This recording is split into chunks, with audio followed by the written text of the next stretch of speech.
Baik, terima kasih. Sebelum masuk ke pemaparan materi hari ini, saya akan memperkenalkan narasumber kita. Beliau bernama Reski dari mahasiswi Manajemen Pemasaran Universitas Muslim Indonesia. Pengalamannya yang pertama internship sosial media spesialis, yang kedua B2B spesialis, yang ketiga volunteer member in ISEC Unhas, yang keempat milenial kampus ambassador. eh, Kami foundation Oktober sampai Desember 2022. Selanjutnya MIWV Volunteer Business Unit, dan yang terakhir adalah volunteer mengajar KPAJ. Untuk itu saya persilahkan kepada narasumber kita, Kak Reski, saya persilahkan.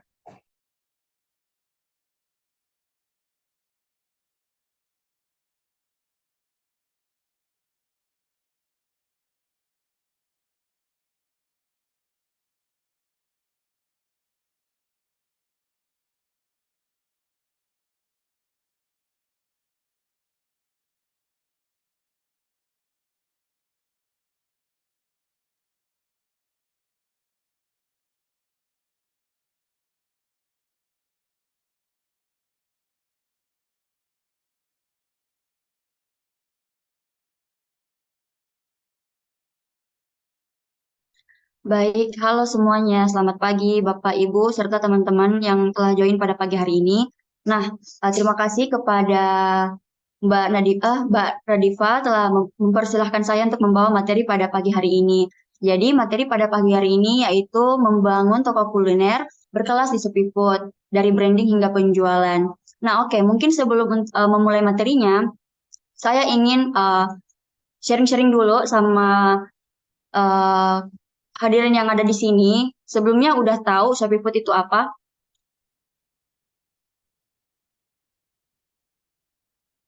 Tahu. Oke, yang lain atau di sini udah jualan di Shopee Food, mungkin bisa raise hand atau bisa chat di kolom komentar.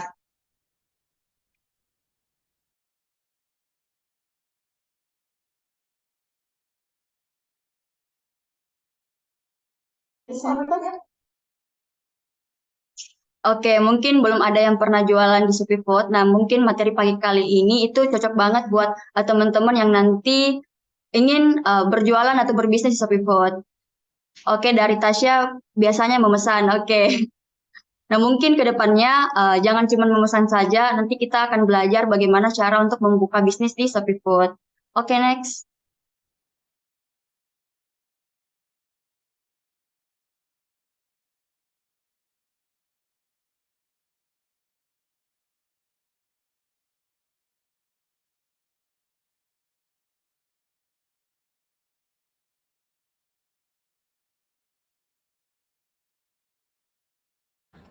Admin, tolong di next slide.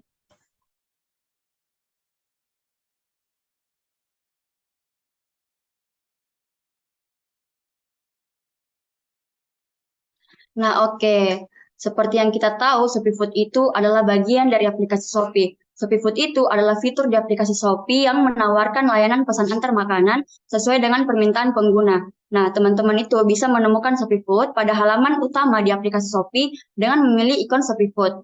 Kalau teman-teman belum tahu, ini di samping ini ada gambar ikon aplikasi Shopee yang biasanya mungkin teman-teman pakai aplikasi Shopee itu cuma pesan barang, pakaian dan lain-lain. Nah, ternyata aplikasi Shopee telah meluncurkan fitur Shopee Food di mana teman-teman bisa mencari atau membeli makanan dari mitra-mitra penjual pada alamat terdekat teman-teman seperti itu. Next.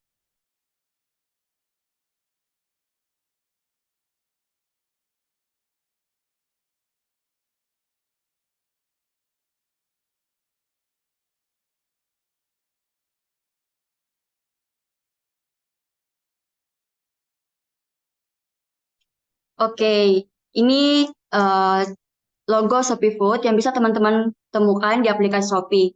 pada halaman beranda ada ikon Shopee Food di sini. Teman-teman kalau misalkan mau cari makanan, minuman, teman-teman bisa langsung klik ikon Shopee Food untuk memesan makanan. Seperti itu. Oke, mungkin bisa next.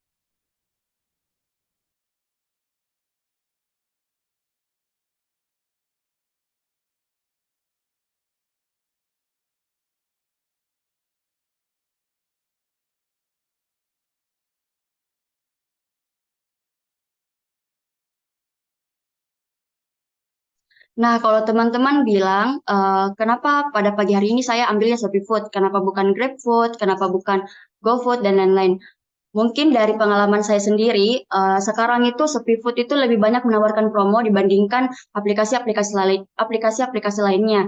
Dan menurut saya, potensi pasar Shopee Food itu untuk UMKM ke depannya itu sangat besar peluangnya dengan dihubungkan dengan jutaan pengguna aktif di Indonesia. Karena ada juga data statistik pengguna Shopee Food mengatakan bahwa kata dari kata data.co.id itu mengatakan bahwa transaksi Shopee Food dan GrabFood itu pada di Indonesia itu mengalami kenaikan pada tahun 2023 dibandingkan dengan tahun 2022.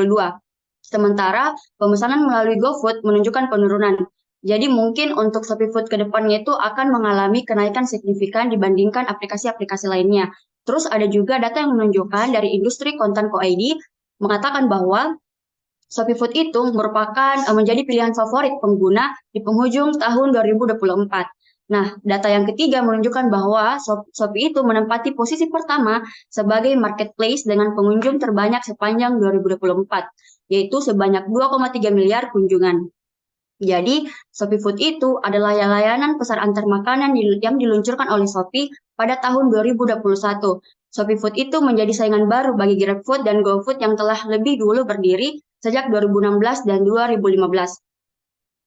Jadi, walaupun Shopee Food itu diluncurkan pada tahun 2021, mereka bisa menjadi saingan yang mungkin bagi GrabFood dan GoFood yang dahulu membuka atau yang dulu berdiri sejak awal, yang mungkin tahun 2016, 2015, kenapa bisa dikalah sama Shopee yang baru buka tahun 2021, karena Shopee Food itu bisa menawarkan berbagai macam diskon dan promo untuk pengguna-penggunanya sehingga pengguna Shopee Food di Indonesia itu bisa meningkat secara signifikan seperti itu.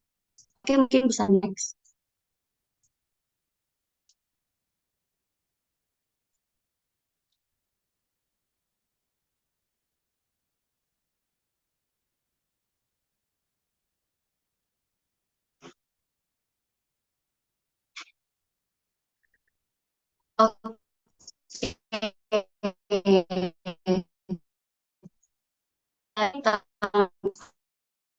Oke, kita ke saya itu untuk toko kuliner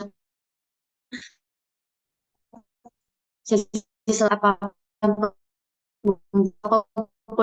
kuliner. Oke, next.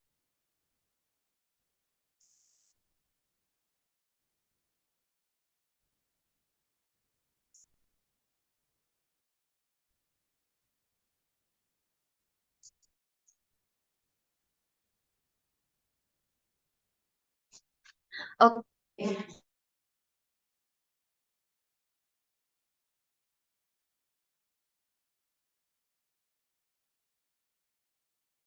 Oke, sebelumnya suara saya kedengeran. Oke, untuk membuka usaha di Shopee Food, kita perlu tahu dulu nih jenis usaha yang kita buka nanti uh, jenis usaha apa aja, misalkan perorangan atau berbadan hukum. Kalau misalkan para UMKM pemula itu biasa pilih perorangan gitu. Kalau memang untuk berbadan hukum atau toko kuliner yang secara besar dan di bawah naungan hukum, itu lain juga dokumen yang perlu disiapkan gitu. Kalau untuk jenis usaha perorangan itu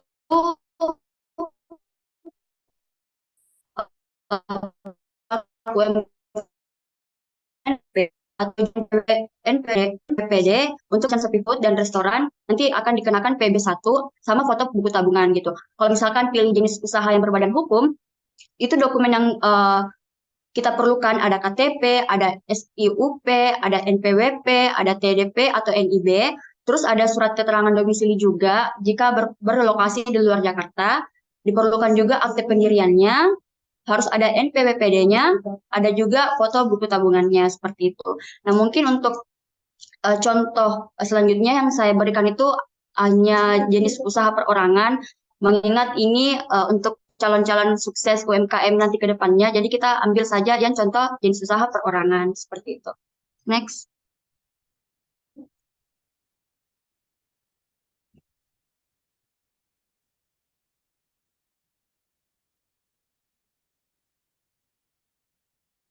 Oke, ini beberapa cara pendaftaran untuk jadi merchant Shopee Food atau cara untuk berjualan di Shopee Food. Ini adalah pendaftaran dan persyaratannya. Jadi kalau untuk perseorangan tadi, kalau misalkan di sini ada yang mau buka usaha di Shopee Food, itu dokumen yang diperlukan ada berupa KTP, NPWP jika ada, tapi tidak diharuskan juga kalau memang tidak ada. Terus yang ketiga harus ada foto atau scan buku tabungan untuk pembayarannya. Terus juga harus harus udah punya foto makanannya dan menu yang akan dijual gitu. Nah, yang perlu di-highlight di sini sebelum kita ingin mendaftar di Shopee Food itu, pastikan data usaha kita tuh lengkap agar proses verifikasinya itu cepat dan email yang daftar itu aktif gitu. Jadi untuk mendaftar Shopee Food itu seperti mendaftar pada akun media sosial yang lainnya gitu. Kayak misalkan saya mau daftar Facebook, kalau mau daftar Facebook itu apa-apa aja sih yang diperlukan gitu. Isi nama, isi biodata, isi tanggal lahir gitu. Itu kurang lebih sama dengan kayak mendaftar di Shopee Food gitu. Cuman bedanya di sini harus ada KTP-nya, terus ada foto scan buku tabungannya juga untuk nanti kalau misalkan ada pembayaran itu langsung masuk ke rekeningnya kita gitu. Terus nanti diminta masukkan email juga, diusahakan untuk memasukkan email yang aktif karena segala dan seluruh transaksi itu masuk di email pribadinya kita, mau tanggal berapa order, siapa yang order, terus harganya juga berapa, semua riwayat-riwayat transaksi itu akan direkap di emailnya kita nanti seperti itu. Jadi mungkin itu yang perlu saya tegaskan, harus mengingat atau mendaftarkan email yang betul-betul aktif. Jangan email yang kedua atau email yang lainnya karena kita sulit untuk melacak atau melihat bagaimana perkembangan transaksi-transaksi kita yang telah lalu gitu. Jadi kalau isi datanya juga itu harus yang lengkap, harus yang rinci. Usahakan yang betul-betul akan dipakai ke depannya biar nanti verifikasinya itu cepat gitu. Supaya nggak ada kendala juga ke depannya. Oke, mungkin bisa next.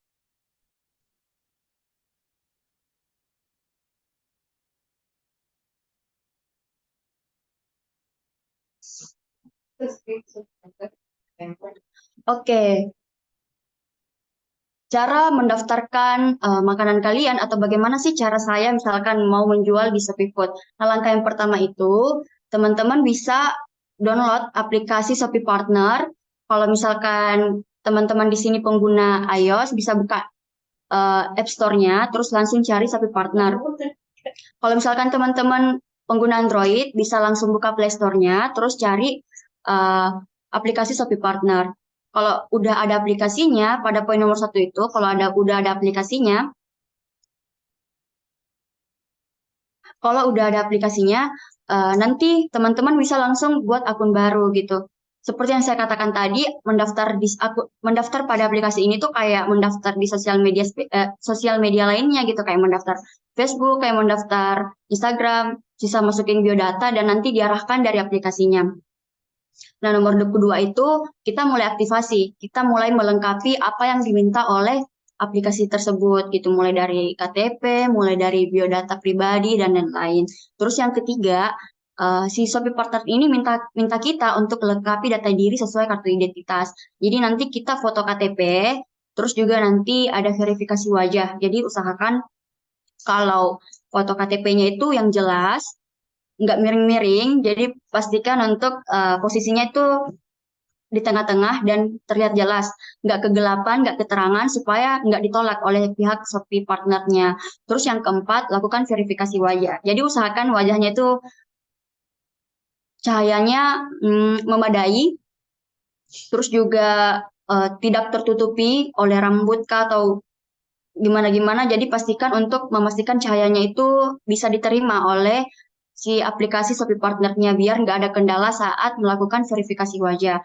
Terus kalau udah isi biodatanya, udah isi data dirinya, nanti langkah yang kelima adalah melengkapi informasi merchant. Misalkan nanti saya mau jualan pisang, saya isi nama tokonya apa, terus saya nanti isi alamatnya di mana, terus saya nanti isi kira-kira saya mau jualan di bidang eh, minuman kah atau makanan kah, itu harus dipastikan dulu secara detail, baru nanti diisi dengan baik-baik supaya nanti tidak akan ada lagi perubahan-perubahan, karena kalau nanti baru akan melakukan perubahan itu sangat susah dan membutuhkan waktu yang cukup lama. Jadi saran saya kalau misalkan mau mendaftar pertama kali di aplikasi Shopee Partner itu benar-benar harus memperhatikan dari awal hingga akhir apakah datanya sudah benar, apakah data ini emang nanti saya pengen benar-benar jual gitu. Karena nanti susah kalau akunnya udah jadi baru minta perubahan, itu memerlukan waktu yang cukup lama. Oke, dan mungkin yang poin ke nomor 6, kita harus lengkapi informasi toko. Jadi nanti kalau daftar Shopee Partnernya juga itu nanti mereka minta kita untuk foto halaman depan toko. Kalau misalkan belum ada tokonya ya bisa foto halaman depan rumahnya aja. Terus nanti eh, teman-teman dimintaki untuk banner foto, banner logo. Nanti teman-teman juga bisa isi di nomor 6-nya ini. Jadi di poin nomor 6 ini, teman-teman bisa lengkapi informasi tokonya, seperti logo toko, terus menu-menu toko, dan lain-lainnya yang berkaitan dengan toko yang teman-teman nanti ingin buka gitu. Nah, terus nomor 7 ini yang paling penting, lengkapi data rekening bank. Pastikan data rekening teman-teman itu benar-benar cocok sama rekening teman-teman gitu. Pastikan bahwa nomor rekeningnya sudah benar, pastikan untuk nama rekeningnya udah benar, karena semua transaksi-transaksi yang teman-teman nanti akan lakukan, semua teman-teman makanan atau minuman yang teman-teman akan jual, nanti hasil penjualannya itu otomatis masuk ke rekeningnya teman-teman gitu. Jadi kalau salah-salah masukin nomor rekening nih bisa jadi susah untuk verifikasi datanya dan kemungkinan ditolak oleh Shopee Partner. Dan mungkin kalau misalkan ada kesalahan dari awal, nanti akan susah lagi diperbaiki seperti yang saya katakan tadi, akan membutuhkan waktu yang cukup lama seperti itu. Nah, yang ke-8, poin yang ke-8, pilih layanan dan lengkapi rincian Shopee Food dan Shopee Pay. Gitu. Ini kalau misalkan teman-teman mau hubungkan Shopee Food-nya ke Shopee Pay-nya, cuman kalau emang nggak mau hubungkan ke Shopee Pay-nya itu juga nggak apa-apa, bisa di Shopee Food aja. Jadi nanti lengkapi aja apa yang diminta oleh Shopee Food-nya. Nanti teman-teman akan diarahkan sendiri di aplikasinya untuk lebih rincinya gitu. Setelah mengisi data diri, udah lakukan verifikasi wajah, udah lengkapi informasi merchant, udah lengkapi informasi toko, udah lengkapi data rekening bank, nanti seluruh data-data teman yang tadi kirim itu akan diaktifasi atau akan antrian lah, akan antrian dicek dulu sama Shopee partnernya. Ini membutuhkan waktu kurang lebih 3 hari untuk dipastikan sama Shopee apakah benar-benar usaha teman-teman ini layak untuk dilanjutkan masuk ke Shopee Merchant atau enggak gitu. Jadi kita harus memberikan kepercayaan nih sama Shopee bahwa usaha saya itu layak untuk dijual ke depannya. Makanya isi datanya baik-baik, perhatikan baik-baik datanya, usahakan nggak ada kesalahan ke depannya. Jadi Shopee Food itu bisa aktivasi akun kita secepat mungkin seperti itu. Oke, next.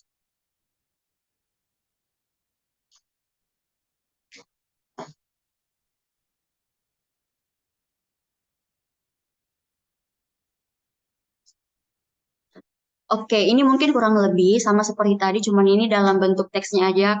Kalau tadi gambarnya mungkin kurang jelas, di sini ada penjelasan yang lebih lanjut. Yang pertama tadi yang saya katakan, unduh aplikasi Shopee Partner melalui App Store atau Google Play. Terus yang kedua, buat akun kita untuk Shopee Partner untuk mendaftar usaha kita. Terus yang ketiga, ikuti alur pengisian datanya. Beberapa data yang dibutuhkan itu antara lain foto KTP, verifikasi wajah, informasi merchant seperti nama, terus kontak yang dihubungi siapa, alamatnya, terus kategori usahanya, mau di bidang minuman atau makanan, dan informasi lainnya. serta tadi yang saya highlight juga akun bank untuk proses pencairan saldonya nantinya. Terus yang keempat, pilih layanan ShopeePay dan ShopeeFood maupun salah satunya, lalu tunggu informasi lebih lanjut mengenai status aktivasi akun Anda. Oke, next.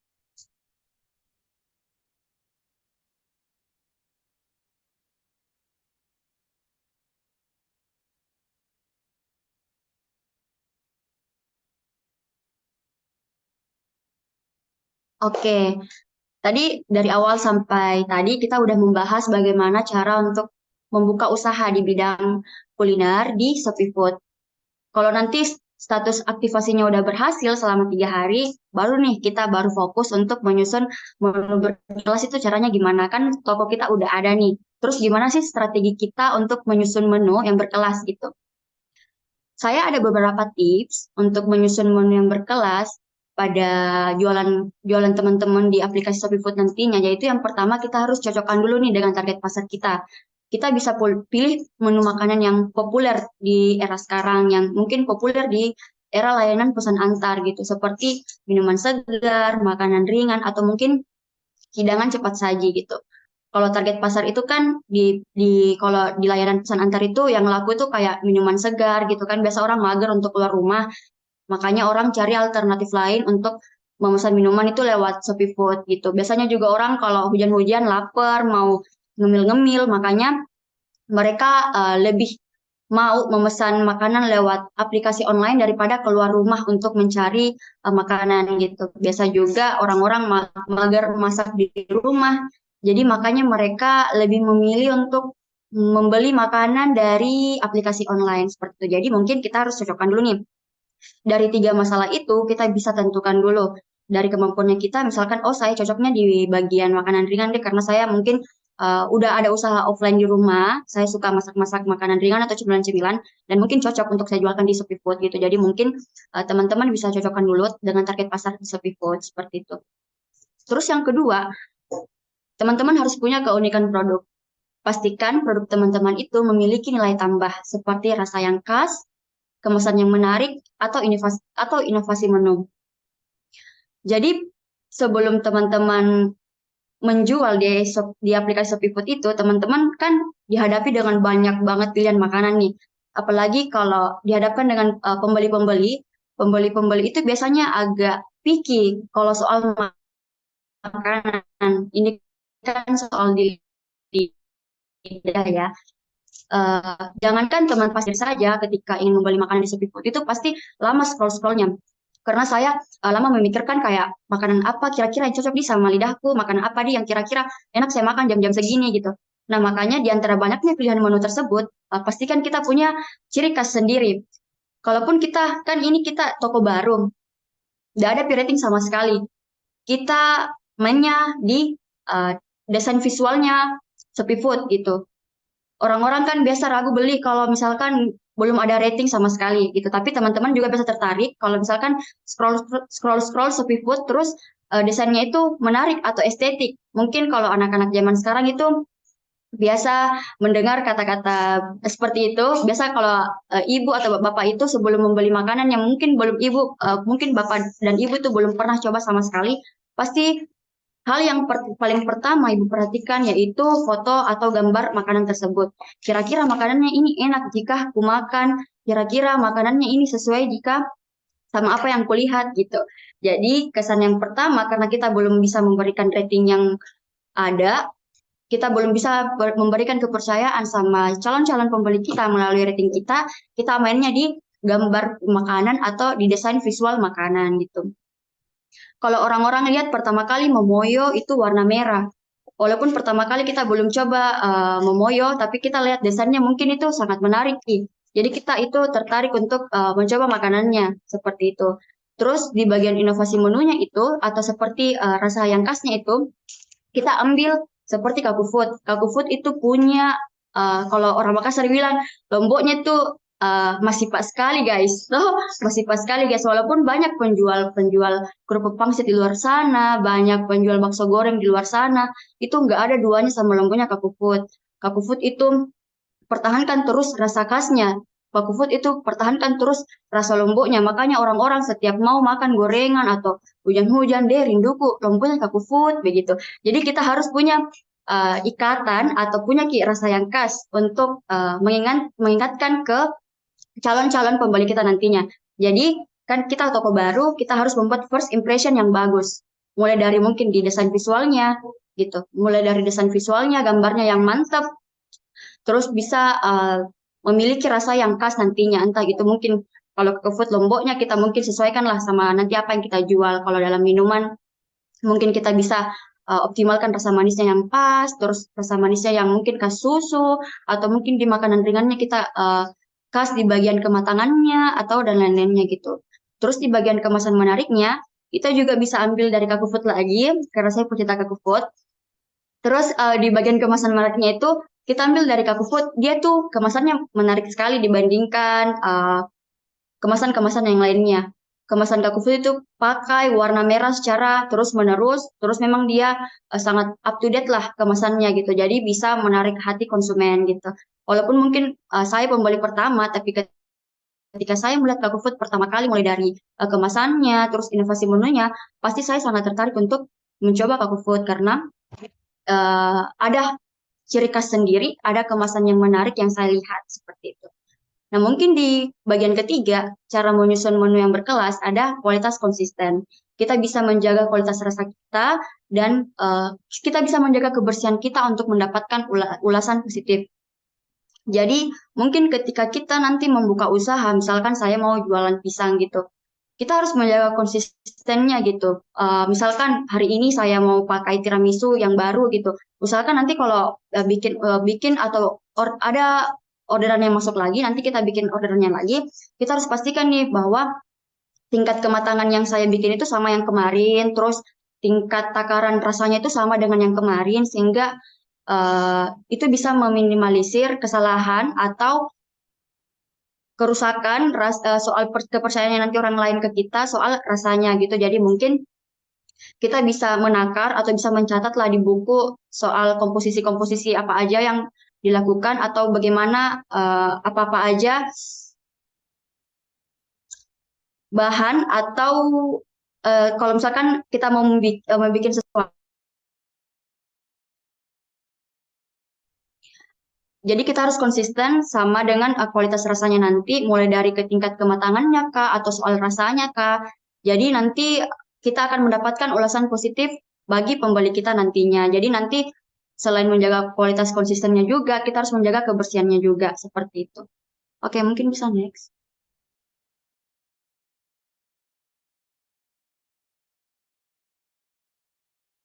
Oke, dari penjelasan yang tadi, saya coba mau masukkan ke di sini. Jadi misalkan tadi nih ada di cara menyusun menu berkelas. Yang pertama kan kita harus tentukan dulu nih target pasarnya. Misalkan saya sendiri nih mau jualan di malam hari karena misalkan saya anak kuliah dan memang saya suka begadang gitu.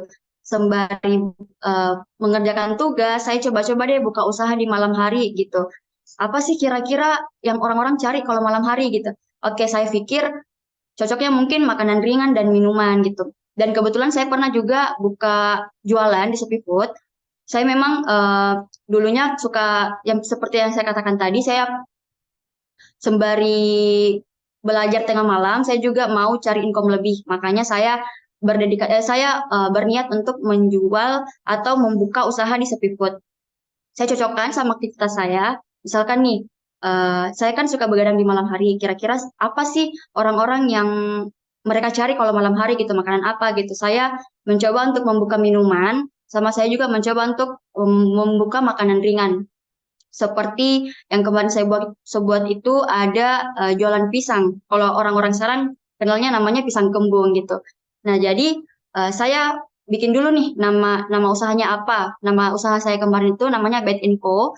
Terus saya pilih desain yang pertamanya itu dia sebagian besar warnanya itu berwarna biru. Jadi kita harus memiliki warna yang khas ke depannya seperti Kaku Food tadi dia terus memakai warna merah untuk desain-desain berikutnya. Jadi orang-orang itu ingat gitu kalau misalkan lihat warna merah dengan gabungan warna kuning orang-orang ingatnya Kaku Food. Misalkan orang-orang lihat hmm, warna merah terus ada gambar boneka-boneka saljunya, pasti orang ingatnya Mixo atau Momoya gitu. Nah, saya juga seperti itu dan ibu-ibu dan bapak-bapak juga seperti itu. Kalau misalkan ingin membuka usaha, pastikan dulu uh, nanti nama usahanya apa, terus nanti desain visualnya seperti apa. Ibu-ibu harus memastikan warna atau color palette-nya itu sesuai yang akan mungkin dipakai terus ke depannya biar orang-orang itu ingat gitu. Kalau misalkan Byte Co atau jualan saya itu identik dengan warna biru kah atau warna merah kah dan lain-lain gitu. Nah, oke, misalkan tadi saya jualan pisang kembung atau minuman-minuman yang mungkin orang-orang cari di malam hari. Karena selain itu juga kenapa saya pilihnya di malam hari karena banyak penjual-penjual makanan ringan atau minuman itu yang jarang buka di malam hari. Makanya saya juga memanfaatkan itu. Makanya saya coba untuk buka atau berusaha di Sepi Food gitu. Oke. Dan saya tadi ingin berjualan pisang gitu kan. Kan penjual pisang banyak di Sepi Food, banyak berseliweran di Sepi Food. Apalagi penjual pisang itu udah banyak yang terkenal seperti Big Bananas, eh apa lagi ya? Pokoknya banyak deh yang kira-kiranya menjadi pesaing kita yang udah lama banget buka gitu. Big Bananas itu siapa sih yang nggak kenal Big Bananas gitu? Orang-orang pasti otomatis membeli Big Bananas kalau pertama kali karena ratingnya udah banyak, terus mungkin rasanya udah dipastikan mie enak gitu. Nah mungkin kalau orang-orang yang baru pertama kali lihat makanan tak sebagai penjual baru, apa yang mereka lihat gitu? Kan Big Bananas tadi kan tidak selalu buka sampai tengah malam.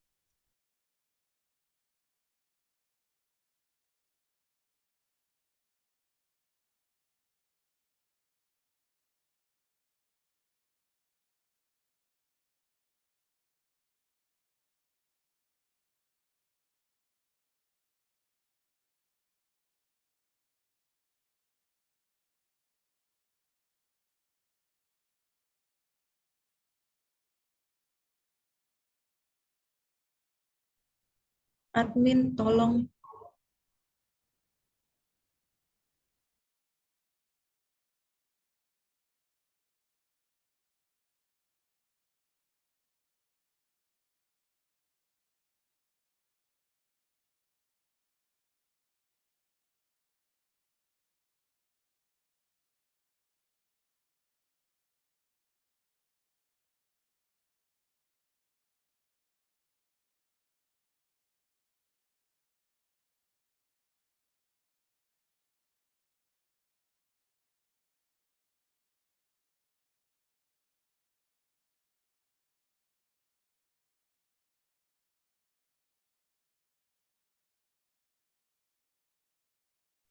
Mohon maaf untuk sementara waktu, silakan menunggu karena terkendala dengan jaringan.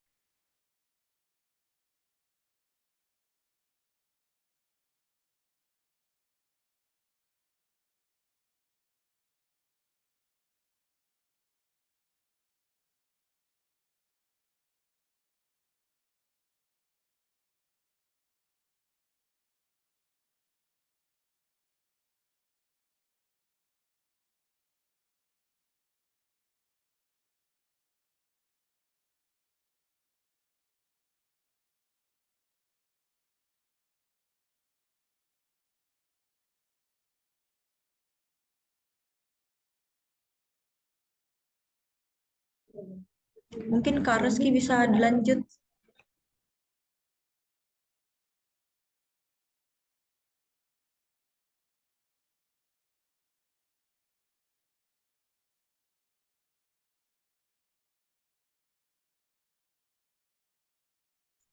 Oke, mungkin bisa di next sebelumnya.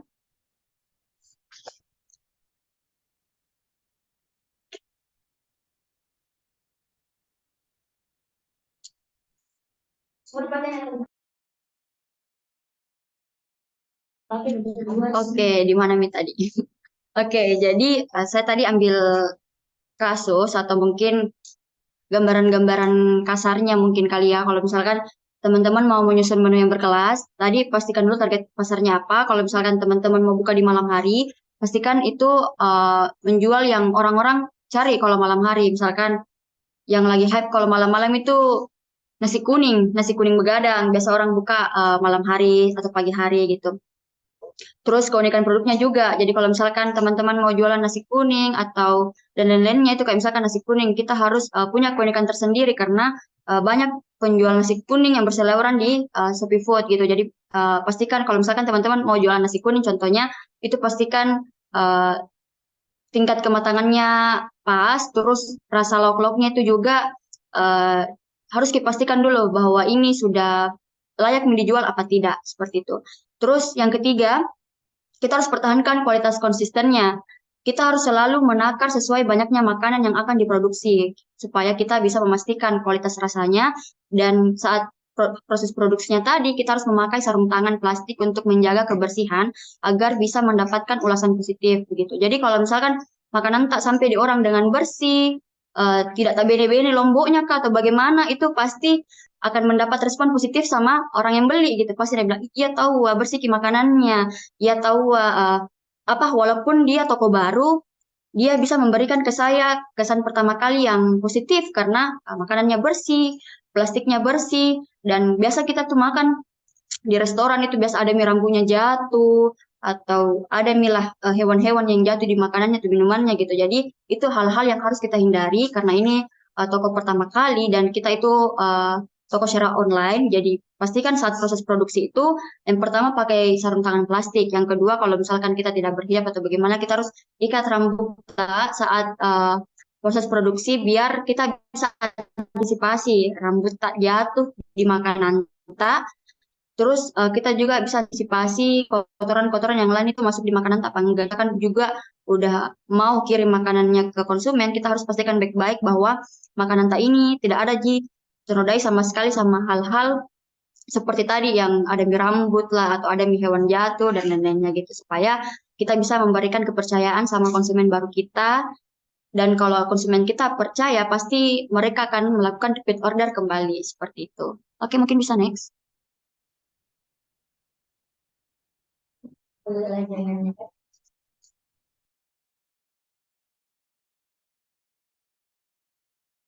Oke, setelah tadi udah dibahas, udah ada mie toko tak dibuka, terus kita tahu mie juga bagaimana caranya menyusun menu-menu berkelas. Nah, strategi yang selanjutnya itu kita harus melakukan penetapan harga, gitu. Misalkan tadi langkah yang pertama, kita harus sesuaikan harga dengan pasar dan target pelanggan. Misalkan saya mau jual usaha pisang saya nih, saya mau jual dengan harga 20.000. Itu kita harus tentukan dulu kira-kira dengan harga 20.000 itu udah masuk keuntungannya juga, terus udah ada biaya komisi dan lain-lainnya. Mungkin untuk biaya komisi nanti kita akan bahas di next slide-nya. Yang pertama tadi sesuaikan harga dengan pasar dan target pelanggan gitu. Jadi usahakan kalau misalkan mau masuk usaha makanannya di Shopee Food, usahakan harganya nggak terlalu melonjang tinggi gitu. Karena kita sebagai penjual pertama atau orang yang baru membuka usaha di Shopee Food, kan banyak pesaing-pesaing, kita harus menyesuaikan harga dengan mereka. Usahakan harga kita nggak terlalu murah juga, supaya kita nggak mengalami kerugian. Dan usahakan juga usaha kita itu nggak terlalu mahal gitu. Jadi orang-orang bisa memilih kita untuk dibeli makanannya gitu. Terus yang kedua, kita bisa hitung harga dengan memperhatikan biaya bahan yang akan dipakai untuk biaya produksi lainnya nanti. Terus nanti kita bisa menghitung juga komisi Shopee Food itu berapa, serta kita harus juga memikirkan keuntungannya. Terus yang ketiga, pastikan harga tetap kompetitif dengan pesaing di kategori yang sama. Seperti yang saya katakan tadi, kompetitif kita kan di sini kompetitif dan kompetitor kita itu sangat banyak di aplikasi Shopee Food. Makanya supaya kita bisa bersaing sebagai pendatang baru, kita harus memilih atau menetapkan harga yang sesuai seperti itu. Oke, mungkin bisa next.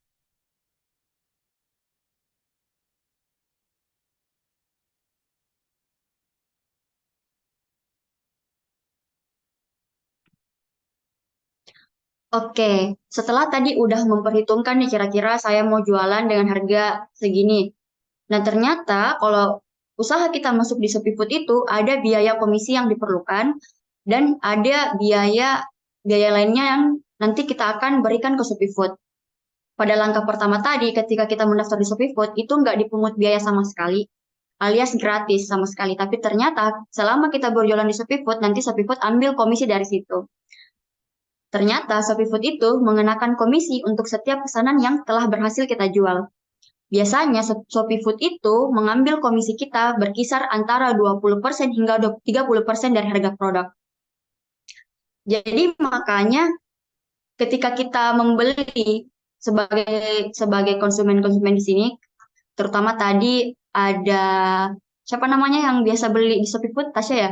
Ya, Tasya udah biasa beli di Shopee Food, pasti udah tahu kalau harga dari toko offline-nya itu dengan harga di Shopee Food itu pasti jauh lebih mahal di Shopee Food, di toko online-nya lebih mahal. Karena ternyata mereka udah mempertimbangkan biaya komisi-komisi yang nanti akan di-store di Shopee Food gitu. Jadi misalkan ibu-ibu, misalkan nih, saya ambil contoh tadi, misalkan mau jualan pisang tadi dengan harga 20.000, sebelum ibu masukkan harga 20.000 di Shopee Food itu, ibu harus memperhatikan dulu nih kira-kira itu udah ada untungnya nggak? Itu udah, kalau misalkan saya tambah 30%, itu ada keuntungan dari saya nggak gitu. Jadi jangan pasang harga 20.000 pas gitu di Shopee Food nantinya gitu. Jadi usahakan nanti kalau ibu mau menjual, itu ditambah lagi biaya 30%-nya dari harga yang biasanya ibu jual gitu. Pasti orang-orang juga bakal ngerti gitu kalau misalkan makanan lebih mahal di aplikasi Shopee dibandingkan toko offline, karena emang di Shopee Food itu ada biaya komisi yang diperlukan, ada biaya komisi yang harus diberikan gitu. Makanya ibu-ibu sebelum menjual jangan pasang harga normal dari biasanya, karena nanti ibu kaget kalau misalkan ada yang beli 20.000, ih kenapa ini 14.000 masuk di ML-ku, kenapa ini 20.000 masuk di rekening bankku. Ternyata ibu-ibu kurang konsul dari awal dan ibu-ibu salah fatal mengartikan bahwa ternyata menjual di Shopee Food itu tidak ada komisi yang diperlukan. Jadi sekarang ibu-ibu atau calon-calon pengusaha mungkin tahu nih ke depannya kalau misalkan di Shopee Food itu ada komisi yang diperlukan, yaitu di angka 20% hingga 30%. Jadi kalau misalkan ibu mau menjual dari harga 20.000, kita ambil patokan 30% lah. Kita kasih naik nih 26.000 dari harga biasanya gitu. Nah, terus yang kedua, selain komisi tadi yang kita harus berikan ke Shopee Food, ternyata ada potongan biaya untuk voucher diskon yang digunakan pelanggan gitu. Misalkan tadi kita pengguna baru nih, penjual baru, kita nggak ada membuat campaign sama sekali, kita nggak ada membuat diskon sama sekali untuk pelanggan. Nah itu biasanya kalau orang-orang baru beli, kayak misalkan tadi harga 26.000, mungkin orang-orang baru beli, kayak ih mahalnya, cari makanya toko lain, atau deh baru toko baru, terus kenapa nggak ada campaign-campaign yang mereka buat, kenapa nggak ada voucher-voucher diskon yang mereka berikan gitu. Kalau misalkan ibu mau buat juga diskon-diskon, kayak misalkan ada di Shopee tuh kalau misalkan kita mau beli ada diskon 65%, ada diskon 20%, ternyata itu mereka bekerja sama sama Shopee Food, mereka konsultasi dulu kira-kira saya cocoknya di diskon berapa sih gitu. Karena dari misalkan ibu mau kasih diskon 20% ke orang atau pembeli-pembeli tak nantinya, itu 20%-nya ibu yang tanggung gitu. Jadi mungkin kalau emang ibu mau dari awal mau buka campaign 20%, nanti ibu kasih naik lagi harganya yang mencangkup tadi 20% tadi, supaya ibu tidak mengalami kerugian, tapi ibu tetap bisa ikut campaign-campaign untuk menawarkan voucher diskon ke pelanggannya kita gitu. Jadi ini hal yang wajib sangat sekali diperhatikan komisi-komisinya, karena biasa banyak orang yang mengeluh, kayak kenapa begini saya pasang di aplikasi Shopee Food, kenapa begini jangan saya terima, sangat jauh Ki. Padahal mereka awam sama komisi-komisi yang Shopee Food ini yang selalu sampaikan begitu. Oke, next.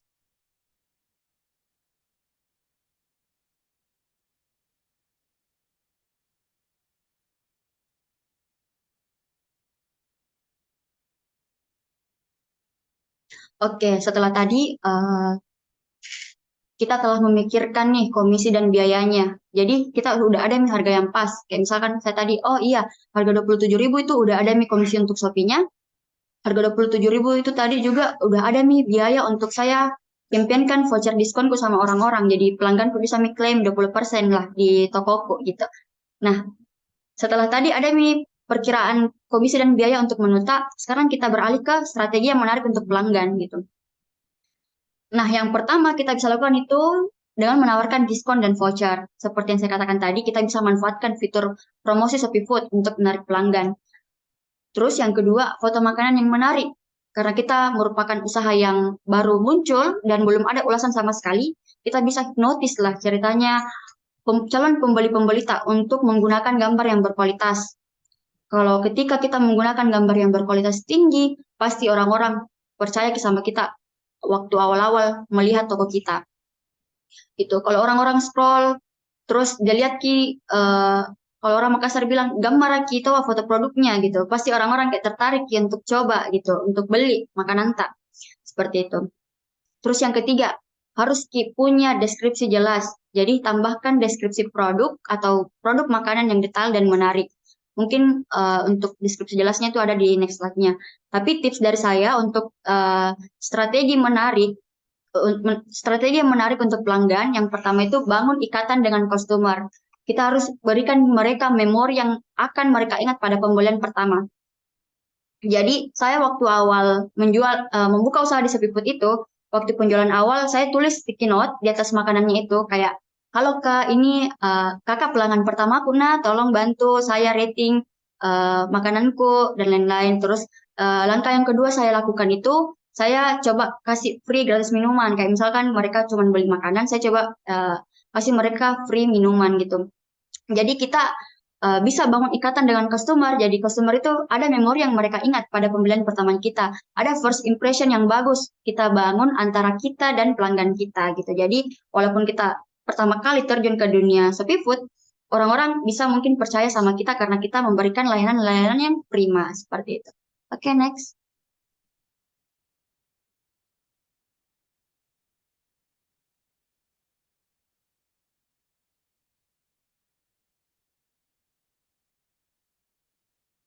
Oke. Nah, kalau tadi udah ada strategi nih, strategi yang menarik untuk menarik hati pelanggan.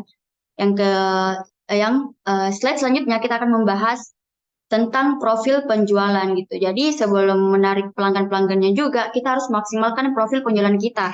Kalau istilahnya profil di sini itu, kalau misalkan sosial media kita, misalkan Instagram gitu, kita harus maksimalkan Instagram tak, misalkan upload foto yang cantik-cantik, biar orang-orang uh, pandang kayak ih pasti cantik ini karena cantik fotonya begitu. Nah, sama juga sama Shopee Food, kita harus maksimalkan profil tak, kita harus maksimalkan logo tak, kita harus maksimalkan foto produk tak biar orang-orang itu uh, berasumsi bahwa oh punyanya itu kayaknya enak deh karena ih cantik ininya, lengkap video profilnya, lengkap alamatnya, oh berarti terpercaya Ji. Terus juga bisa jika kayaknya beli di sini deh karena gambar-gambarnya itu trusted Jila untuk kita beli gitu. Nah, cara untuk memaksimalkan profil juga itu ada 3 tahap. Yang pertama, kita harus gunakan deskripsi produk yang jelas dan menarik. Kalau misalkan kita menjual menu-menu tak, jangan foto tuh dipasang, foto terus harga. Jadi orang-orang bingung apa ini, nggak jelas ki begitu. Terus yang kedua, kalau misalkan kita mau upload foto menunya, itu harus berkualitas tinggi. Terus pencahayaannya juga yang baik gitu. Kalau misalkan kita mau foto, misalkan tadi nasi kuning, terus diremang-remang, kan nggak bagus dilihat. Jadi orang-orang ini ragu mau membeli. Apa ini mau beli? Kenapa begini gambarnya gitu. Jadi usahakan untuk memilih foto yang berkualitas tinggi dengan pencahayaan yang baik. Sama itu juga kalau misalkan kita mau selfie, toh kita pasti cari angle yang terbaik, kita pasti cari cahaya yang terbaik supaya apa yang kita tampilkan di sosial media kita itu orang-orang yang lihat ih cantik, ih bagus dan lain-lain. Sama seperti makanan kodong, dia harus diberikan pencahayaan yang baik, mereka harus diberikan kualitas gambar yang baik. Biar nanti kalau udah masuk media food itu gambarnya nggak pecah-pecah, terus itu juga bisa memberikan kepercayaan terhadap konsumen walaupun pada pembelian pertama. Terus yang ketiga, kita bisa memberikan kategorisasi menu untuk memudahkan pelanggan gitu. Jadi misalkan ibu mau jualan makanan dan minuman nih, ibu langsung saja minuman makanan gitu.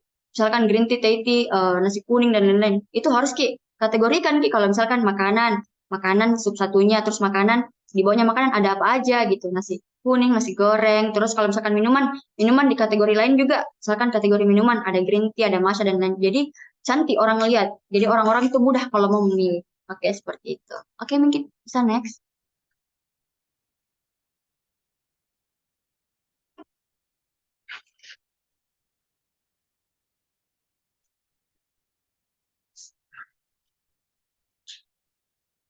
Oke, ini yang dari tadi saya singgung-singgung soal deskripsi produk.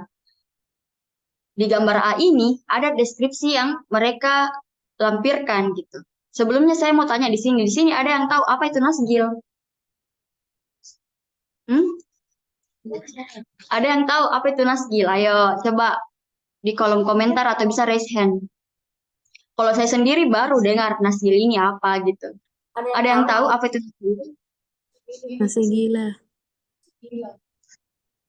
Nasi gila. Ada yang bilang nasi gila, guys. Nah, kira-kira Bapak dan Ibu, nasi gila betulan jika ini yang nama maksud?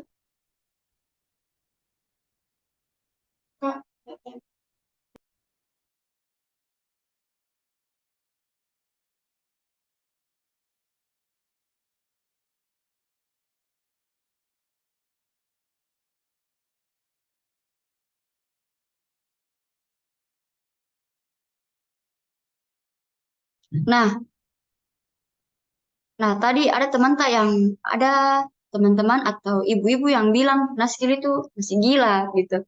Orang-orang pasti takut, ih, masa mau makan nasi gila? Apa itu nasi gila? Gitu. Nah, itu bedanya kalau kita pakai deskripsi sama tidak. Di gambar B ini tidak ada deskripsinya sama sekali. Jadi betul-betul nasi gila sama harga. Jadi orang-orang bilang, apa ini nasi gila? Kenapa begini? Kenapa begini gambarnya begitu? Udah tahu apa ini nasi gila gitu. Pasti orang-orang ragu atau bingung. eh, saya beli apa tidak ini ya nasinya? Kenapa begini? Tampilannya, nggak ada juga deskripsinya apa ya nasi apa ini gitu. Kalau di gambar A, dia ada deskripsi rincinya. Ternyata nasi itu nasi putih telur, ditumis pakai sayur. Selain pakai sayur, ditumis juga pakai bakso, sosis, sama ayam suwir. Jadi kita baru tahu secara detail. Ternyata, oh, nasi itu nasi putih telur. Kalau tidak ada deskripsinya, orang-orang pasti meraba-raba, apa ini nasjil gitu. Jadi, kalau ibu-ibu atau calon-calon pengusaha ke depan, usaha kuliner ke depannya itu harus memperhatikan juga deskripsinya nanti apa sebelum menjual di Shopee Food. Biar orang itu nggak bingung gitu, atau orang-orang nggak meraba-raba kira-kira ibu ini jualan apa gitu. Oke, mungkin bisa next.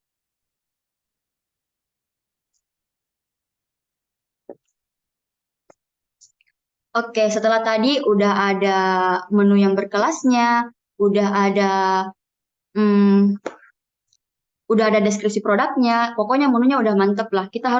Nah langkah selanjutnya itu kita harus memperhatikan manajemen operasionalnya. Kita harus memperhatikan manajemen operasionalnya. Yang pertama, kita harus memperhatikan kapasitas produksinya. Pastikan Bapak dan Ibu itu dapat memenuhi pesanan, terutama saat jam sibuk. Gitu. Jangan asal terima orderan, misalkan 5 masuk, 5 diterima. Terus pada akhirnya tidak bisa atau kewalahan jika kerja semuanya gitu. Jadi mungkin harus kita pastikan dulu kapasitas produksi saat bagaimana. Kira-kira kalau saya dihadapkan dengan 10 orderan itu saya bisa enggak ya? Seperti itu. Yang kedua, pengemasannya. Kita bisa gunakan kemasan yang aman dan higienis untuk menjaga makanan kita tetap segar saat sampai ke pelanggan gitu. Terus ini yang paling penting, jam operasional. Tetapkan jam buka yang sesuai dengan kebutuhan pelanggan, seperti pagi hingga malam. Kita harus selalu memperhatikan jam operasional toko tak. Saya pernah waktu buka jualan itu, saya tidak perhatikan ternyata tokoku itu buka 24 jam. Bahkan saya tertidur pun orderan masuk terus. Shopee, Shopee, Shopee kan kalau ada orderan masuk kan itu bunyinya Shopee. Kayak Shopee, Shopee. Kayak, ih, nggak enak juga mau terus tolak. Jadi mau nggak mau kita harus bikin walaupun tengah malam. Apalagi kan orderan-orderan tengah malam itu banyak masuk karena jarang toko buka. Jadi mereka itu berbondong-bondong untuk memesan makanannya kita gitu. Itu yang paling jarang saya perhatikan ternyata jam operasional sangat mempengaruhi. Jadi ibu-ibu sebelum membuka toko usaha itu harus memperhatikan kalau Senin dari jam berapa sampai jam berapa ibu mau buka. Senin, Selasa, sampai seminggu itulah pokoknya diatur memang dari awal waktunya. Kalau ibu mau bukanya siang ya aturnya siang, kalau ibu mau bukanya pagi ya pagi. Jangan biarkan tokonya itu buka 24 jam karena nanti bisa sendiri jadi kalau misalkan masuk orderan baru kita kewalahan sendiri untuk bikin. Jadi perlu perhatikan baik-baik jam operasional toko tak biar orang-orang juga percaya sama kita begitu ya kayak betul-betul kita mau menjual karena sesuai sama waktu yang mereka tentukan seperti itu. Oke, mungkin bisa next.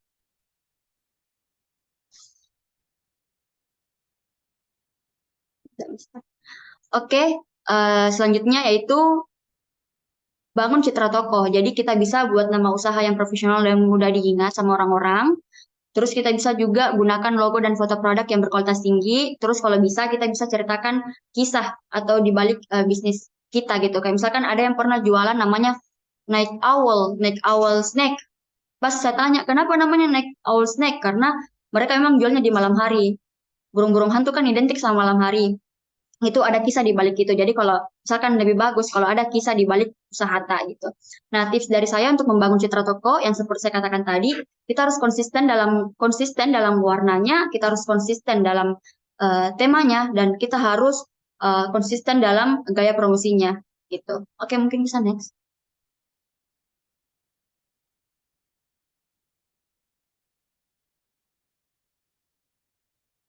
Nah,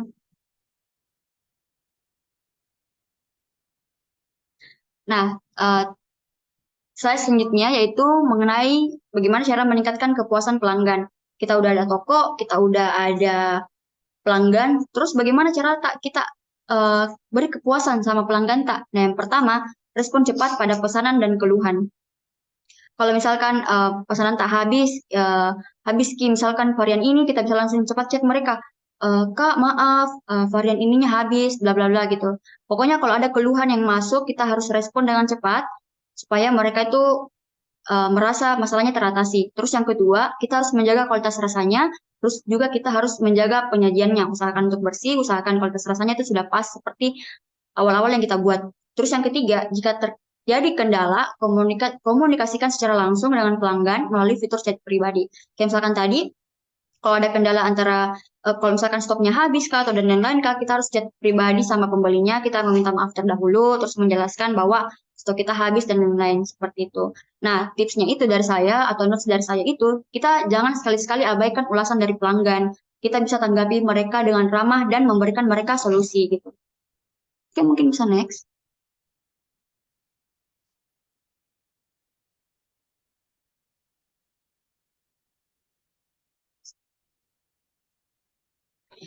Nah, jadi yang terakhir tadi, setelah kita membuka toko, udah ada menunya, udah ada pelanggannya, udah tahu cara memuaskan pelanggan, pasti kita punya evaluasi lah atau pengembangan yang mungkin harus dilakukan ke depannya gitu.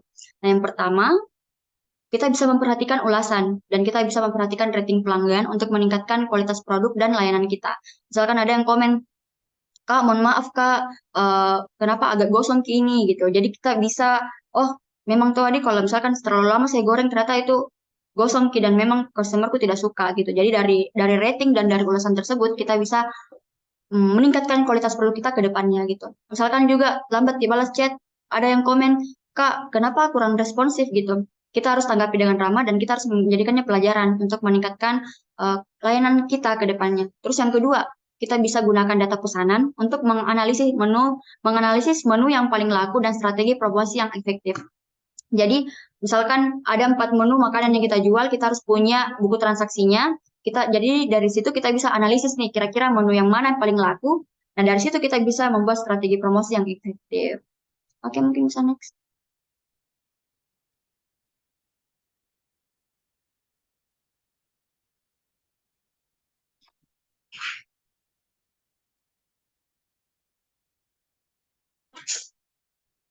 Mungkin bisa next.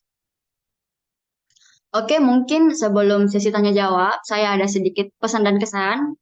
Jangan takut untuk memulai usaha baru gitu, karena setiap usaha kecil itu adalah langkah besar menuju kesuksesan. Orang-orang besar sekarang itu mereka berasal dari usaha yang kecil. Jadi ibu-ibu jangan takut sama pesaing-pesaing yang sudah lama buka, yang sudah lama punya banyak pelanggan gitu. Jangan kita takut memulai usaha. Jadi kalau misalkan ibu sudah ada niat mau jualan sepi food, itu buka mikir saja bu, karena kita tidak tahu rezekinya orang di mana, terus kita tidak tahu seleranya konsumen itu seperti apa, seperti itu. Oke, mungkin sekian dari saya. Saya serahkan ke moderator. Baik, terima kasih atas pemaparan materi dari narasumber kita yang sangat mudah dipahami. Selanjutnya kita masuk pada sesi tanya jawab. Saya persilahkan kepada Bapak, Ibu, dan teman-teman peserta yang telah hadir dalam Zoom meeting ini untuk mengajukan pertanyaan. Saya persilahkan untuk raise hand yang ingin bertanya.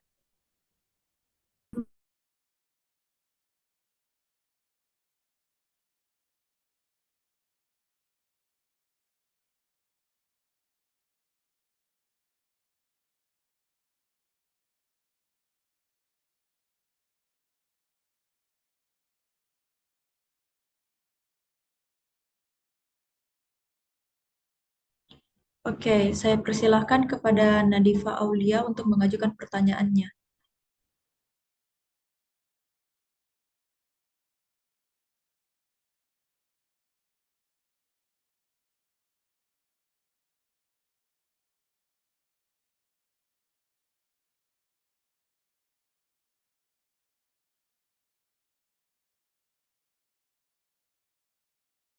Saya persilahkan kepada Kak Nadifa Aulia untuk mengajukan pertanyaannya.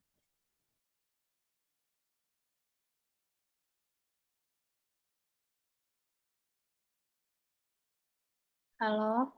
Ih,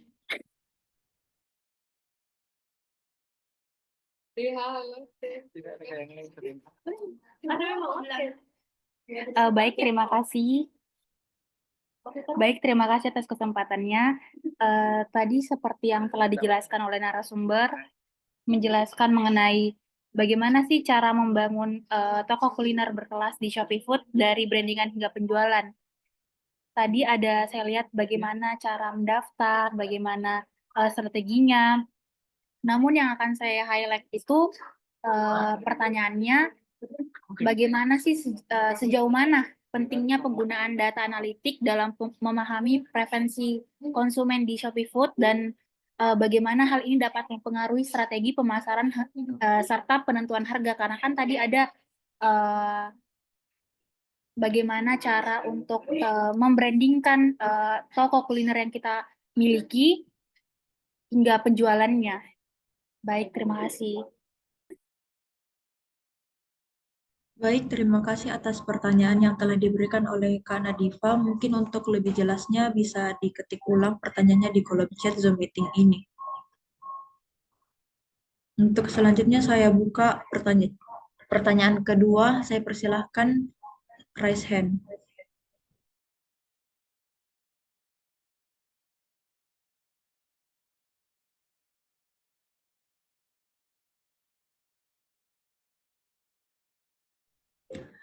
Baik, saya persilahkan kepada Kak Azah Devina untuk mengajukan pertanyaannya.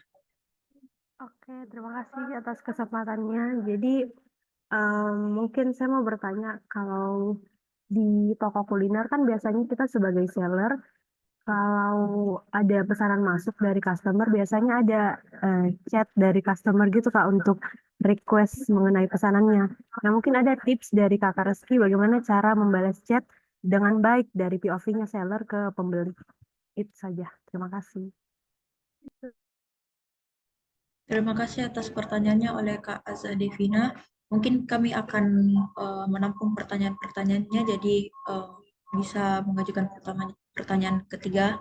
Silakan raise hand. Untuk Kak Azza Devina mungkin bisa mengetik ulang pertanyaannya di kolom chat. Terima kasih.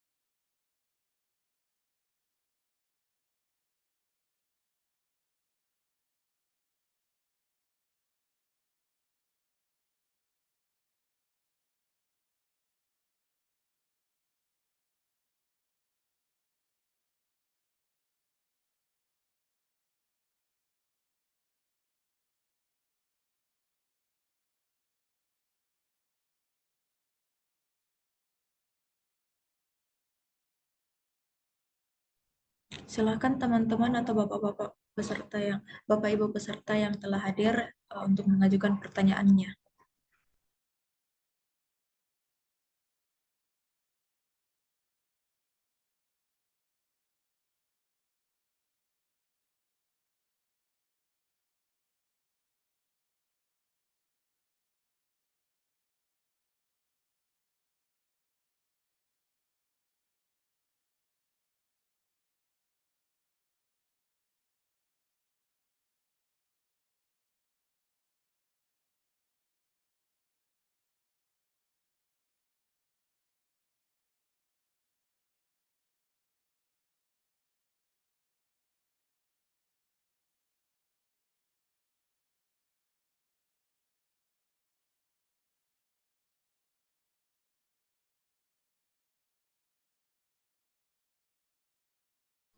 Oke, baik. Terima kasih kepada Kak Citra Nabila. Silakan mengajukan pertanyaannya.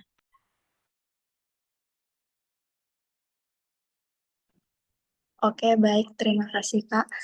Jadi, pertanyaan saya tuh lebih mengarah ke selera pelanggan. Jadi, gimana caranya, misalnya kita kan udah netapin resepnya kan, tapi dari rating-rating yang ada yang dimasukkan oleh pelanggan itu berbeda-beda. Jadi kayak bervariasi. Bagaimana caranya kita sebagai UMKM itu mempertahankan atau konsisten dalam menentukan resep seperti itu, Kak. Terima kasih. Baik, terima kasih atas pertanyaan dari Kak Citra Nabila. Mungkin pertanyaannya bisa diketik di kolom chat agar pertanyaannya terpantau dengan sangat jelas.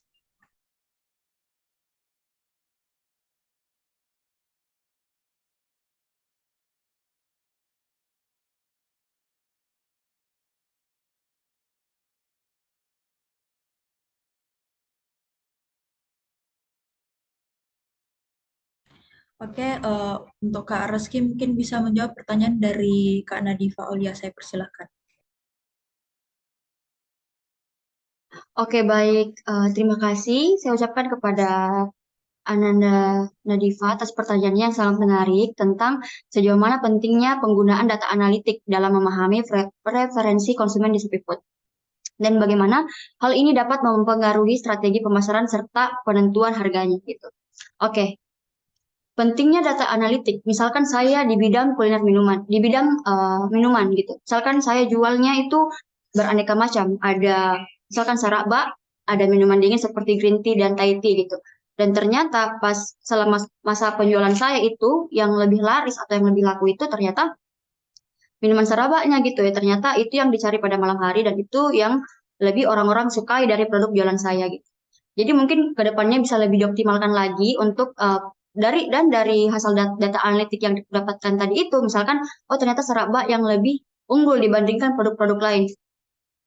Kenapa analitik ini sangat penting? Karena ke depannya saya lebih mengetahui kayak, oh saya harus menyediakan stok segini banyaknya kalau untuk Saraba dibandingkan dengan minuman-minuman lainnya.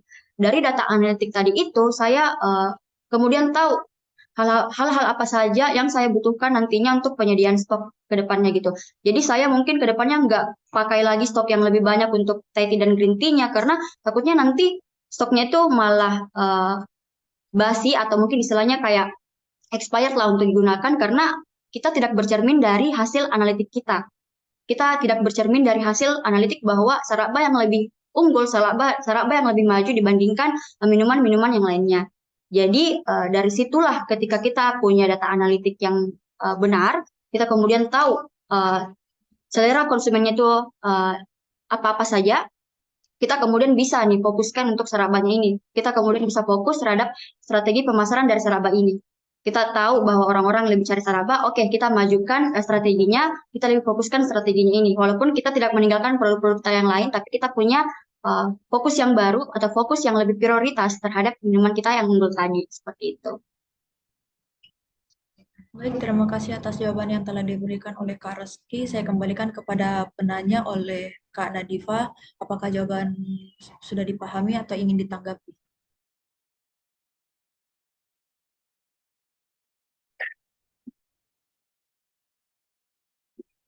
Baik, terima kasih atas jawabannya.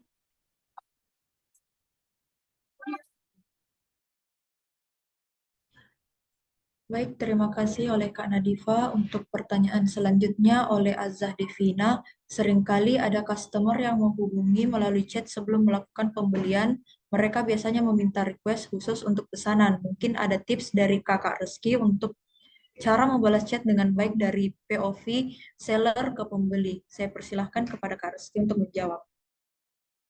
Oke, terima kasih. Pertanyaannya sangat menarik dari Azza Devina. Pertanyaannya bagaimana sih kita menghadapi request khusus untuk pesanan dari pelanggan kita dari POV saya sebagai seller atau pembeli ke dari POV seller atau penjual ke pembeli saya gitu. Misalkan nih ada seller saya yang request Kak, saya mau kirim makanan ini ke orang yang ulang tahun gitu. Bisakah ditambahkan sedikit notes kayak selamat ulang tahun gitu. Nah, tips dari saya itu yang pertama, kalau kita bisa memenuhi request tersebut, kita balas dengan ramah dan usahakan memakai emoji di belakang katanya. Itu menunjukkan bahwa perasaan kita senang atau bisa menunjukkan ekspresi dari kalimat yang kita bawakan. Kayak gitu. Misalkan tadi ada yang request kayak, Kak bisa minta tolong untuk tuliskan sedikit notes untuk teman saya ini ulang tahun, saya mau kirim makanan ini ke mereka gitu. Kayak, oh iya Kak, baik. Eh, bisa Kak. Terus nanti kalau misalkan ada email-emailnya kayak, oh iya Kak, bisa Kak, mau request tulisan apa, mau request tulisan apa Kak. Misalkan itu di akhir kalimatnya itu pakai emoticon senyum atau emoticon yang ramah gitu. Jadi orang-orang itu bisa baca ekspresi dari teks yang kita kirim gitu. Sama seperti teman-teman ketika mengetik pesanan, mengetik atau chat teman-teman ke teman-teman lainnya itu kayak misalkan balasnya kayak ditanya sama temannya kayak kamu di mana gitu. Kalau teman-teman balasnya AP kayak teman-teman ini meraba-raba kayak mereka balasnya ini apa? Mereka marah kah atau bagaimana kah begitu? Itu kurang lebih sama kita antara penjual dan pembeli. Ketika kita merespon atau membalas chat mereka dengan singkat atau yang tanpa emoticon dan lain-lain, orang-orang atau pembelinya kita itu pasti bingung sama atau kurang nyaman dia rasa lah karena kayak ih kenapa begini responnya penjualnya, kenapa kayak tidak ramah Ki. Jadi usahakan selalu menggunakan emoticon di akhir kalimat supaya teksta itu bisa Ki berekspresi lah. Jadi orang-orang nyampe ke kita ramahnya seperti itu. Terima kasih atas jawaban dan tips dari Kak Reski. Mungkin saya bisa kembalikan kepada Azah Devina. Apakah jawaban sudah dipahami? Jawabannya sudah sangat bagus sih menurut saya. Terima kasih Kak Reski. Terima kasih Kak Azah Devina. Untuk pertanyaan selanjutnya dari Kak Citra Nabila. Bagaimana kita sebagai UMKM tetap konsisten dalam menentukan resep dengan adanya tantangan variasi selera pelanggan? Mungkin Kak Reski bisa menjawab. Saya persilahkan. Oke, pertanyaan terakhir yang sangat menarik yaitu pertama terima kasih kepada Kak Citra Nabila atas pertanyaannya terkait bagaimana sih kita sebagai UMKM tetap konsisten dalam menentukan resep dengan adanya tantangan variasi selera pelanggan. Oke, saya lupa mention tadi bahwa di Shopee Food itu biasanya kita kalau memesan makanan ada pilihan kan, memesan minuman misalkan ada pilihan. Misalkan saya mau pesan kopi, ada pilihan di bawahnya itu bervariasi, misalkan less sugar, misalkan juga kayak misalkan less ice gitu. Nah, jadi kita punya tetap rasa sendiri. Misalkan saya kan tadi penjual kopi nih, misalkan kopi saya ini autentik dengan rasanya sendiri, tapi kan selera atau kemauan dari konsumen itu bervariasi juga. Makanya saya juga sediakan bervariasi di kolom deskripsi penjualan saya di Shopee Food gitu. Jadi kayak misalkan saya menjual kopi, mungkin orang-orang ada yang peminatnya gula sedikit, mungkin juga orang-orang ada yang peminatnya itu kalau esnya itu kayak sedikit gitu. Makanya saya sediakan di bawah foto produk, ada deskripsi produk, saya ciptakan juga variasi di bawahnya. Jadi orang-orang bisa menentukan dan menyesuaikan sesuai keinginan mereka. Jadi orang-orang tetap bisa meminum kopi dari saya, rasa kopi khas dari saya, tapi tetap bisa menyesuaikan sama seleranya mereka. Entah itu dengan tingkat kemanisannya kah, entah itu dari tingkat kebanyakan esnya kah, dan lain-lain gitu. Jadi sebagai calon usaha kuliner ke depannya itu kita bisa memperhatikan secara detail tentang deskripsinya tadi yang saya katakan, tentang foto produknya tadi, dan yang ketiga harus menyediakan variasi-variasi item lainnya. Jadi customer ini bisa menyesuaikan sama selera dan kemauannya mereka, seperti itu. Oke, terima kasih atas jawaban yang telah diberikan oleh Kak Reski. Saya kembalikan kepada Kak Citra Nabila. Apakah jawaban sudah diterima? Oke. Kita sebelum kita masuk ke penghujung acara, di sini mungkin saya bisa merangkum materi yang telah dibawakan oleh Kak Reski, yaitu mungkin seperti kayak Shopee Food adalah fitur dari Shopee yang menawarkan layanan pesan antar makanan ataupun minuman sesuai permintaan pengguna Shopee. Transaksi dari Shopee Food mengalami kenaikan pada tahun 2023 daripada 2022, sementara aplikasi lainnya mengalami penurunan. Adapun jenis usaha dalam Shopee Food seperti perorangan dan juga berbadan hukum. Tadi juga Kak Reski telah menjelaskan bagaimana cara mendaftarkan usaha kita di Shopee Food. Nah, jadi setelah memiliki akun di ShopeeFood, kita harus menyusun menu berkelas seperti memilih menu yang cocok dengan target pasar, membuat produk kita memiliki ciri khas tersendiri, dan juga menjaga kualitas rasa produk kita. Selain itu juga Kak Reski menjelaskan tentang strategi produk, strategi memaksimalkan profil, strategi manajemen operasional, strategi membangun citra toko, strategi meningkatkan kepuasan pelanggan, dan juga yang terakhir adalah evaluasi serta pengembangannya. Selanjutnya adalah karena kita sudah berada di penghujung acara, terima kasih untuk materi kita hari ini yang telah dibawakan oleh Kak Reski. Sebelum kita melakukan foto bersama, saya akan membantu teman-teman peserta untuk mendownload e-sertifikat. Adapun redeem code yang akan dikirim oleh admin kita melalui kolom chat Zoom. Saya persilakan kepada admin untuk mengirimkan redeem code-nya.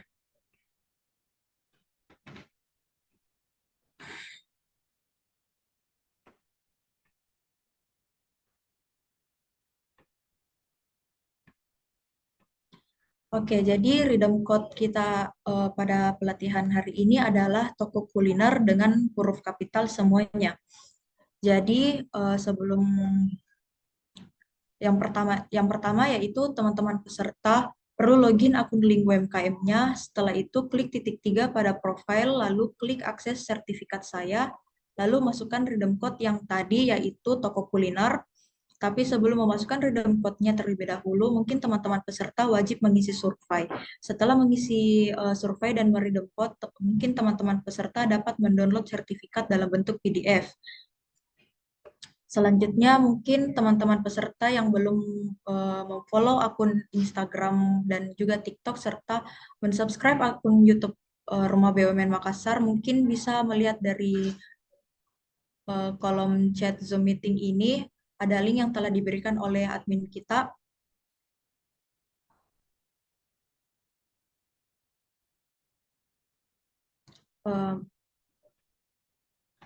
Baik, terima kasih admin. Selain itu, bagi teman-teman peserta yang memiliki usaha, silahkan mendaftarkan produknya di katalog UMKM. Ini kesempatan untuk memperluas jangkauan bisnis teman-teman peserta dengan cara mengisi link di katalog produk. Benefitnya yaitu berpeluang ikut serta dalam berbagai event seperti bazar, pameran, dan juga expo. Mungkin teman-teman peserta bisa melihat info selengkapnya di kolom chat Zoom meeting ini. Bagi teman-teman yang belum bermitra dengan Rumah BUMN, mungkin bisa datang langsung untuk melakukan registrasi.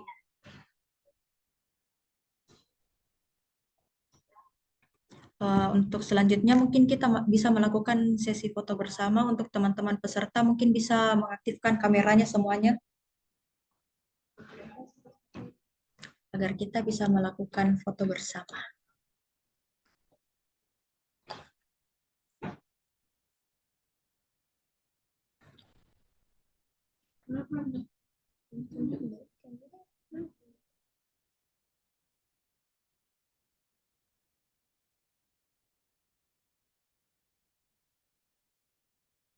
Mungkin teman-teman yang lain bisa on cam terlebih dahulu agar kita bisa foto bersama.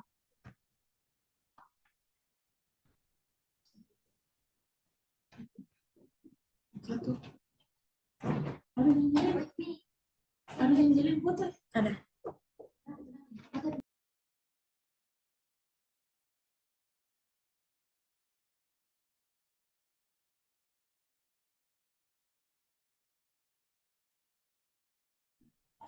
Oke, mungkin kita bisa melakukan sesi foto bersama. Dalam hitungan ketiga mungkin kita melakukan sesi foto bersama. 1, 2, 3.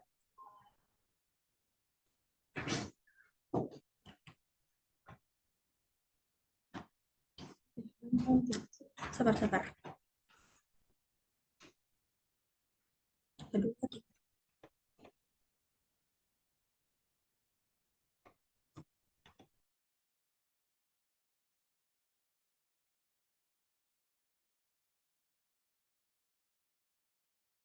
Untuk sesi foto bersama kedua mungkin tangannya bisa seperti ini.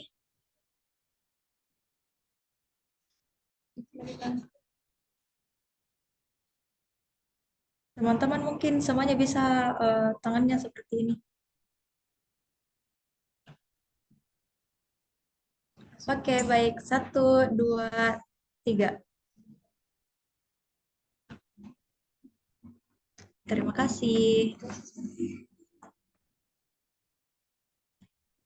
Oke, terima kasih kepada teman-teman peserta atas waktunya. Saya berharap bahwa pada kesempatan kali ini pelatihan yang dibawakan oleh Kak Reski memberikan wawasan baru bagi teman-teman peserta sekalian. Sampai jumpa pada pelatihan RB Makassar selanjutnya. Wassalamualaikum warahmatullahi wabarakatuh.